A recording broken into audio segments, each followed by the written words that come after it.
what is sad is that the Arabs could so easily shut all of these straits and destroy, not just overnight, within minutes, they could, stop everything that's happening. But these are not Arabs. I mean, like Morocco, the king of Morocco, the president of Egypt, Saudi Arabia, these countries are not really representing their own people, never mind Arab interests as a whole or Palestinian interests. So, that's the problem, is that these people have been basically prepared, groomed, and installed by the West. So, and of course, if you look at Syria, I mean, Syria itself as a country, look how they splintered it. They splintered it into Iraq, into Jordan, Israel, Palestine, Lebanon. This was all one country. Gaza used to be the border between Egypt and Syria. It's just Syria and then Egypt. That's it.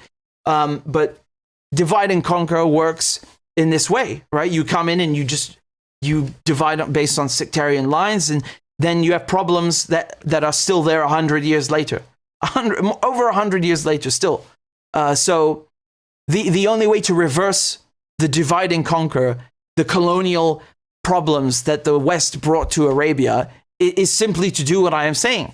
Is to sever the trade routes, to get rid of these stupid borders that are made up. But of course, this is easier said than done.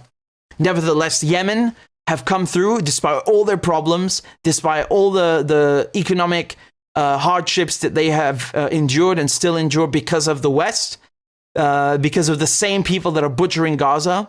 They have stood up and put these leaders to shame. They have put these leaders to shame. They put the whole world to shame. Who can stand taller than Yemen right now? Who can say I did more than Yemen? No one.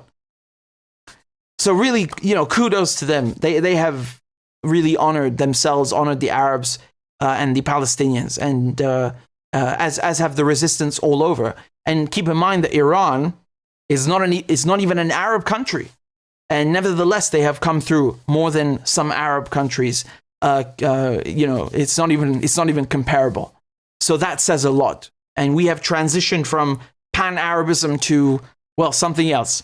But I think pan-Arabism, it did succeed within the people. If tomorrow morning you were to put it to a vote, I think you could certainly achieve some form of a pan-Arab union. But like I said, a lot of these leaders are backed by the West. So that's where Yemen comes in.